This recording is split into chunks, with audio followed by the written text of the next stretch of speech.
quero te aproveitar aqui para saber a sua opinião sobre esse conflito, né? O que está por vir? Se você acredita que há possibilidade de, a partir de uma mesa de negociação, esse conflito se resolver?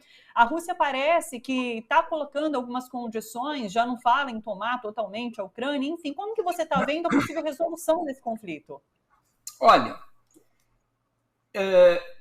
eu creio que a Rússia optou pelo ataque militar à Ucrânia para forçar uma negociação direta com Kiev, que pela via diplomática estava bloqueada pelos Estados Unidos e pela OTAN. E o Putin resolveu atacar o elo mais frágil da cadeia. Ao invés de pressionar a OTAN e os Estados Unidos para que fizessem, que empurrassem a Ucrânia para um acordo nos termos russos, o que a Rússia fez foi colocar Kiev e Zelensky sob a máxima pressão, o que quer dizer o recurso à força militar. A Rússia quer levar a Ucrânia e Zelensky à mesa de negociações, e eles já estão na mesa de negociações.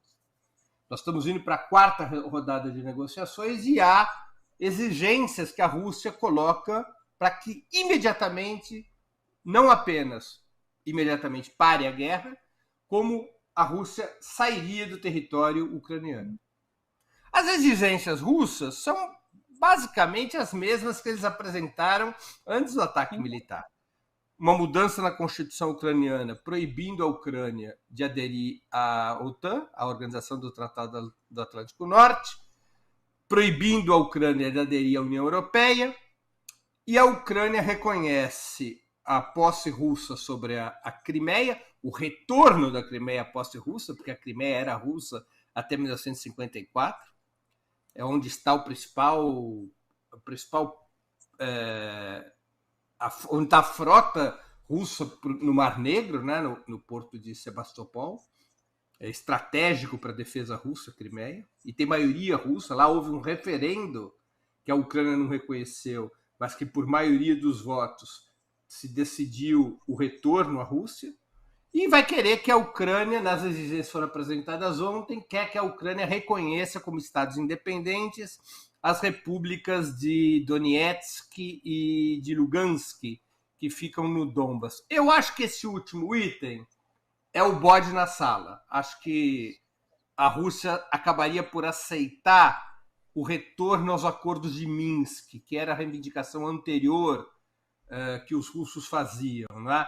Ou seja, que haja um referendo nessas repúblicas para que elas decidam se elas querem ser independentes ou não, se elas querem ser regiões autônomas, com que grau de autonomia, que todos os países respeitem um referendo organizado com observadores internacionais. Eu acho que este item de que a Ucrânia tem que reconhecer Donetsk e Lugansk é o bode na negociação, que a Rússia toparia voltar para os acordos de Minsk. E talvez a Rússia queira isso em troca de um braço de terra para vincular a Crimeia ao território russo. A Crimeia, ela não tem contato com o território russo. Ela é um enclave na Ucrânia da Rússia. Não há contato por terra. Do ponto de vista da defesa russa, isso é estratégico. E pode ser que ela aceite voltar aos acordos de Minsk em troca de um braço de terra. Então, os itens já estão sobre a mesa. A Ucrânia hoje, e o noticiário ocidental, ele some com isso, ele dá pouca importância, porque a narrativa dominante é de que a Rússia está quebrando os dentes, né? Sim. Que é uma narrativa que não se sustenta nem militarmente, nem na mesa de negociações. Porque a Ucrânia já está dizendo, ok, vamos tratar da história de Donetsk e Lugansk, ok, vamos tratar dos assuntos propostos pela Rússia. A Ucrânia não vai ter saída. Ela não vai ter saída, porque ela é a bucha de canhão do sistema imperialista liderado pelos Estados Unidos, que disse aquilo que, em bom português, o que os Estados Unidos e a OTAN disseram para a Ucrânia foi: vai indo que eu não vou. Né?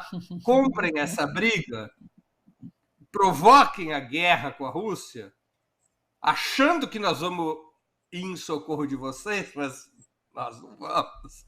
Nós vamos fazer sanções econômicas e tudo, que é o que nos interessa. Qual é o objetivo estratégico dos Estados Unidos? Não é a Ucrânia. Os Estados Unidos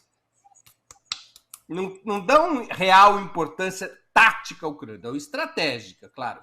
Querem ter a Ucrânia como plataforma militar, na OTAN, contra a Rússia, tudo bem. Mas, taticamente, o que os Estados Unidos queriam era um pretexto para a guerra econômica contra a Rússia, para quebrar economicamente a Rússia e, de preferência, afetar a economia chinesa.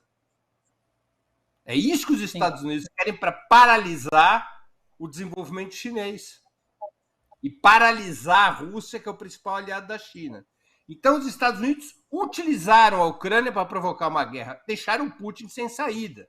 Qual era a saída do Putin? Ou ele capitulava e aceitava que a Ucrânia se incorporasse à União Europeia, se incorporasse à OTAN, que as repúblicas separatistas de maioria russa no Donbas, Donetsk e Lugansk, continuassem a ser atacadas pela Ucrânia, fossem inclusive reincorporadas à força pela Ucrânia. Ou o Putin aceitava isso, ou o Putin fazia um movimento de força, um movimento de guerra, para dizer, aqui não tem brincadeira.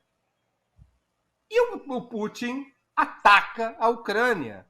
Mas os Estados Unidos fez um movimento de provocação da guerra. Interessava aos Estados Unidos a guerra para justificar as sanções. Então, esse é o cenário que nós encontramos. Agora, o que os Estados Unidos podem ter errado no cálculo? E é um erro que pode não se circunscrever à questão ucraniana. A Rússia tem capacidade, e provou isso na Síria, e está provando agora na Ucrânia, a Rússia tem capacidade de quebrar o monopólio da guerra e da violência que os Estados Unidos exercem desde 1991. Os Estados Unidos, depois do fim da União Soviética, passaram a ter o monopólio da guerra.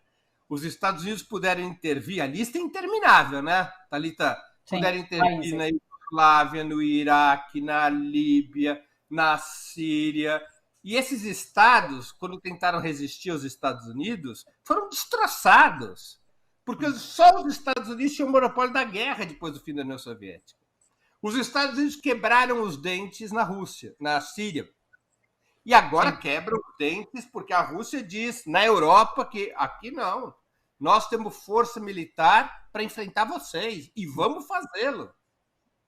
Então, a quebra do monopólio da guerra é algo que os Estados Unidos me parecem que ainda não conseguem. Me parece que os Estados Unidos ainda não conseguem lidar com esse novo cálculo. Eles ainda não aquilataram as consequências desse novo cálculo. E é muito progressivo isso para a humanidade. É muito positivo que se quebre o monopólio da guerra dos Estados Unidos.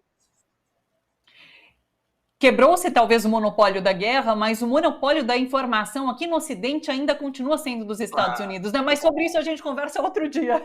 Eu quero te agradecer demais, viu? Muito obrigada pela sua disponibilidade, pela conversa aqui com a gente, pela fala importante com os nossos internautas, telespectadores. Muito obrigada pela presença, viu, Breno? Um grande beijo para você.